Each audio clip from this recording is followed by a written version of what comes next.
Good evening.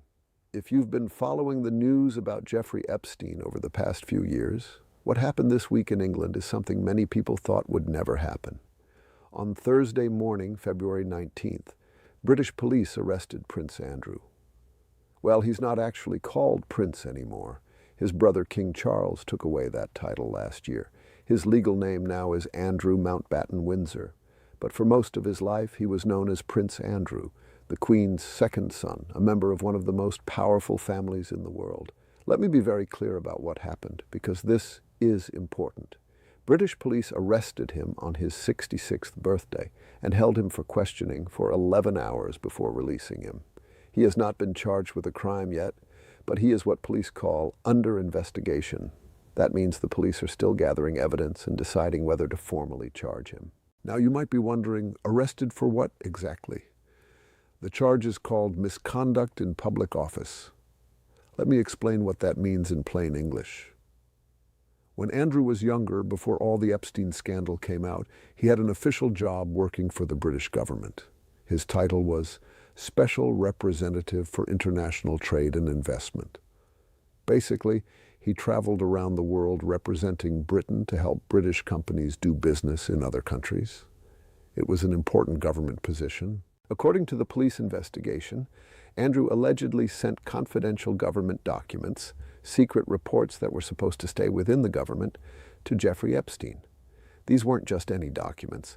They were official reports about Andrew's trips to places like Hong Kong, Vietnam, and Singapore. They contained information about investment opportunities and trade secrets that the British government did not want shared with private citizens, especially not with someone like Jeffrey Epstein. Now, why would anyone share secret government information with Jeffrey Epstein? That's the question police are trying to answer. And that's why this arrest matters so much, not just in Britain, but here in the United States as well. Let me take a step back and remind everyone who Jeffrey Epstein was, because if you're just catching up on this story, it can be confusing. Jeffrey Epstein was a wealthy American financier, a man who made a lot of money managing investments for very rich people, but he was also a criminal. In 2008, he pleaded guilty to charges related to paying for sex with an underage girl. He served about 13 months in jail, which many people thought was far too short a sentence for such serious crimes.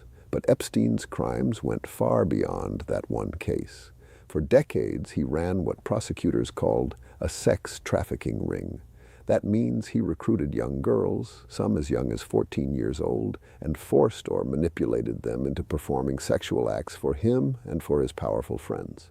He did this in multiple locations: his mansion in New York, his ranch in New Mexico, his private island in the Caribbean, and his home in Palm Beach, Florida.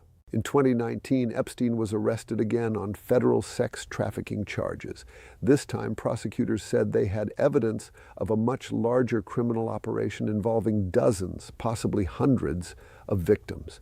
But before Epstein could go to trial, he died in his jail cell. Officials said it was suicide, though many people have questioned that conclusion. After Epstein died, the big question became, what about all the powerful people who were part of his network? Epstein kept detailed records, thousands of emails, flight logs showing who flew on his private plane, photographs, and even videos. Many of these documents have now been released by the U.S. Department of Justice. They're called the Epstein Files, and they mention hundreds of names: politicians, businessmen, celebrities, and yes, members of royal families. Prince Andrew's name appears many times in these files. One woman named Virginia Giuffre accused Andrew of having sex with her 3 times when she was just 17 years old. She said Epstein and his associate Ghislaine Maxwell, who is now in prison, forced her to do this. Andrew has always denied these accusations. He said he never met Virginia Giuffre, and at one point he even said he couldn't have been with her on a specific night because he was at a pizza restaurant with his daughter. But photographs exist showing Andrew with his arm around Virginia Giuffre when she was a teenager, with Ghislaine Maxwell standing right next to them. The photo was taken at Maxwell's house in London. In 2022, Andrew paid Virginia Giuffre a settlement, reportedly around $16 million, to end her lawsuit against him. Importantly, the settlement said Andrew did not admit to doing anything wrong. but paying that much money raised obvious questions. If he was innocent, why pay? Tragically, Virginia Giuffre died by suicide last year. She was only 41 years old. Her family released a statement this week after Andrew's arrest saying, "At last today our broken hearts have been lifted at the news that no one is above the law, not even royalty. On behalf of our sister Virginia, we extend our gratitude to the UK's Thames Valley Police for their investigation and the arrest of Andrew Mountbatten Windsor. He was never a prince. For survivors everywhere, Virginia did this for you." That statement is powerful. It shows that Virginia's family believes she told the truth and that her fight, even though she's no longer here, is helping other victims get justice. Now let's talk about why Andrew's arrest matters beyond just one man facing consequences. A former federal prosecutor named Glenn Kirshner explained this very clearly this week, and I want to share his thinking with you because it helps us understand what might happen next. Glenn Kirshner spent decades as a prosecutor in Washington, D.C. He's prosecuted murderers, drug dealers, and all sorts of serious criminals. And he said something very important. When police arrest someone who was part of a criminal network, especially someone who is wealthy and powerful and facing serious prison time, that person often becomes what's called a cooperating witness. What does that mean? It means they start talking. They start telling investigators about other people who were involved in the crimes. Why would they do this? Usually, cooperating witnesses hope to get a reduced sentence, a shorter time in prison in exchange for their information. But Glenn Kirshner pointed out something interesting about Prince Andrew's situation. Andrew is not just any criminal. He's a man who spent his entire life at the very top of British society. He grew up in palaces. He rubbed elbows with presidents, prime ministers, billionaires, and celebrities. He believed, and I think this is fair to say, that the rules didn't really apply to him. He thought he was above the law. Now suddenly police have arrested him. They took him to a police station on his birthday and questioned him for 11 hours. That's humiliating. That's shocking. And according to Glenn Kirshner, when people like Andrew experience that kind of fall from grace, they often get angry. They think, why am I being arrested when all these other powerful people who did the same things or worse are still walking free? And when they get angry, they start talking. Think about it this way. Andrew knows things. He was in Epstein's circle for years. He flew on Epstein's private plane. He stayed at Epstein's properties. He attended Epstein's parties. He knows who else was there. He knows what he saw. And if he's facing the possibility of prison, misconduct in public office can carry a life sentence in the United Kingdom, he might decide to share that information. Now, we have to be careful here. Andrew has not said he will cooperate. He may choose to say nothing at all, which is his legal right, but the possibility exists, and that possibility is making a lot of powerful people very nervous right now, both in Britain and in the United States. Let me explain how this could affect investigations here in America, because this is where the story gets really important for those of us watching from the United States. Right now, the U.S. Department of Justice is led by Attorney General Pam Bondi. She was appointed by President Donald Trump. And here's the uncomfortable truth. Pam Bondi has shown no interest in investigating anyone mentioned in the Epstein files. Zero.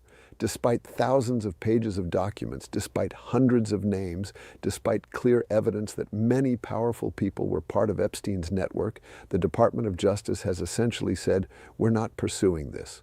Compare that to what's happening in other countries. France has opened criminal investigations. The United Kingdom just arrested Prince Andrew. Turkey, Latvia, Lithuania, and Poland have all launched investigations into people in their countries who are mentioned in the Epstein files. These are what we would call civilized countries with legitimate law enforcement. They're doing what you would expect. When there's evidence of crimes, they investigate, but not the United States. Why? Well, President Trump's name appears in the Epstein files more than 38,000 times, according to a New York Times analysis.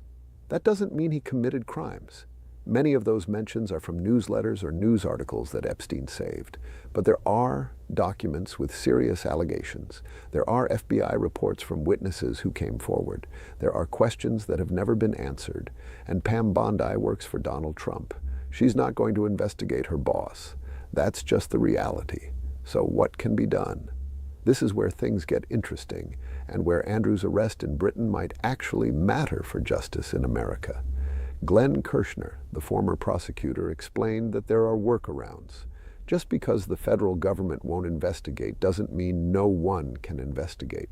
Individual states have their own prosecutors who can bring charges for crimes that happened in their states. For example, Epstein had a mansion in New York City. Crimes allegedly happened there. The Manhattan District Attorney, a man named Alvin Bragg, has the power to open a criminal investigation and bring charges under New York state law. He doesn't need permission from Pam Bondi or the Federal Department of Justice. He can do it on his own. The same is true in New Mexico, where Epstein owned a ranch. State prosecutors there could investigate. Same with Florida, where Epstein had a home in Palm Beach. Though finding prosecutors willing to pursue the case there might be more difficult because Florida is currently run by Republicans loyal to Trump. Now here's where the international cooperation comes in. Normally, when there's a crime that involves people in multiple countries, law enforcement agencies work together. The FBI might coordinate with British police, for example. They share information. They help each other. But what if the FBI won't cooperate because Pam Bondi has told them not to investigate Epstein cases? What if British police call their contacts at the FBI and the FBI basically says, "We're not interested"? Well, British police could do something unusual. They could reach out directly to state prosecutors. They could call Alvin Bragg in New York or the Attorney General in New Mexico and say, "We have information from our investigation that might help yours." Is that normal? No. Usually international cooperation goes through federal channels. But these are not normal times. When the federal government is actively refusing to do its job, when the Attorney General is protecting the president instead of pursuing justice, sometimes you have to find creative solutions. And here's the beautiful thing. If state prosecutors start building cases now, they can hand those cases over to a future federal Department of Justice when there's a new president who actually cares about the rule of law. Criminal investigations can be shared between state and federal authorities. They can work together. A state prosecutor can do all the hard work, gathering evidence, interviewing witnesses, building a strong case, and then bring in federal prosecutors later when the political situation changes. The crimes that Epstein and his associates allegedly committed often violate both state and federal law. Sex trafficking across state lines, for example, is a federal crime. But sexual assault of a minor in New York is a state crime. Prosecutors can charge someone with both. Sometimes they choose one or the other, sometimes both. Glenn Kirshner made an important point about this. The federal government has more resources, more money, more investigators, bigger budgets.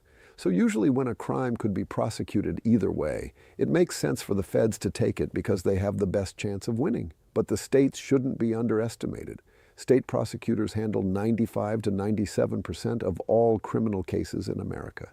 They're the ones in court every day. They're often more experienced than federal prosecutors because they handle so many more cases.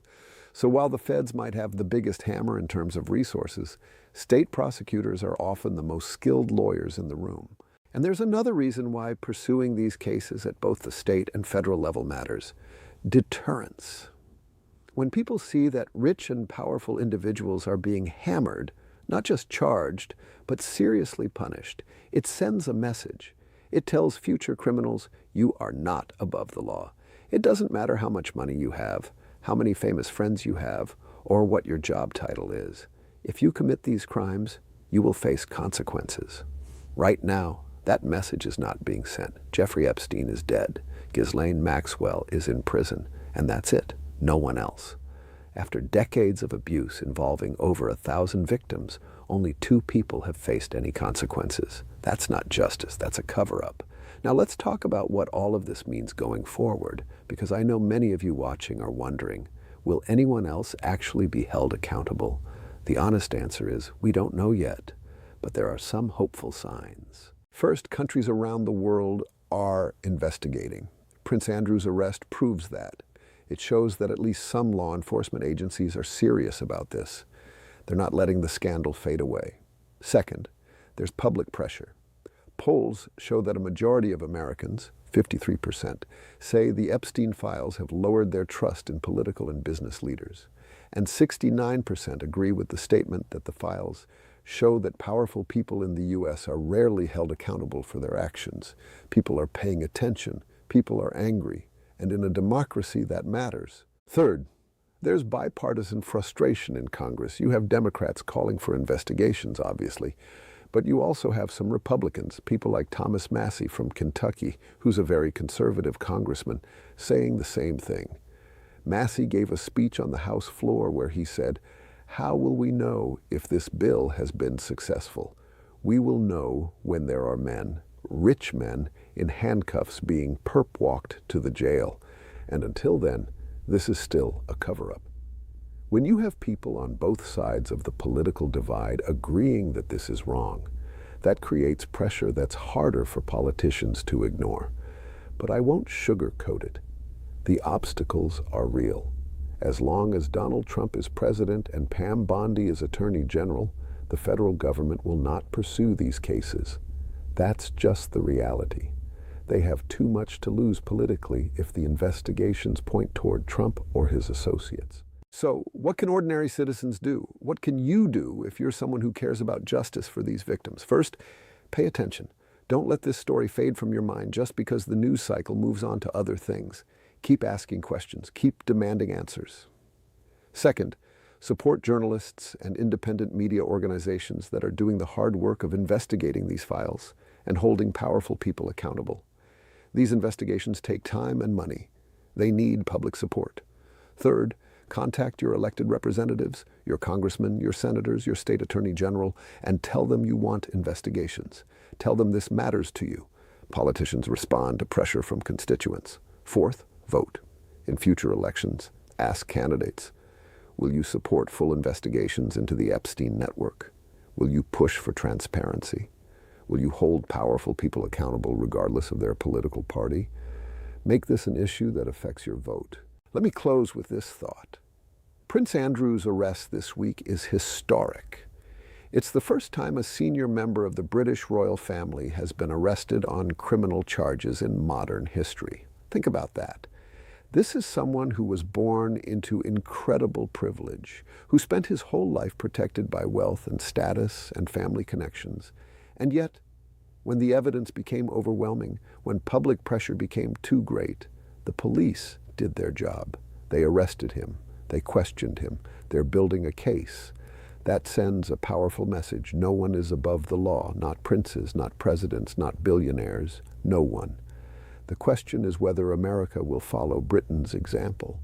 Will American prosecutors, whether state or federal, have the courage to pursue justice wherever the evidence leads? Will they be willing to investigate powerful people, knowing it will cost them politically, knowing they'll face pressure and criticism and threats? We're going to find out. And what happens next will tell us a lot about what kind of country we are. Are we a nation of laws where justice applies equally to everyone? Or are we a nation where the rules only apply to ordinary people while the rich and powerful get to do whatever they want? Virginia Giuffre believed in the first option.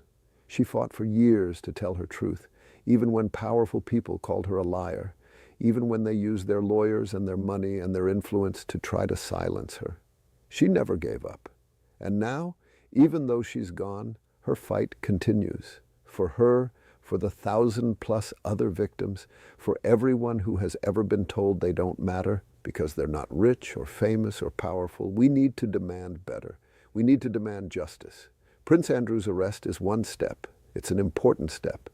But it's only one step on a very long road. The journey toward full accountability for everyone involved in Epstein's crimes continues. Stay informed, stay engaged, and don't let them sweep this under the rug. Thank you for watching.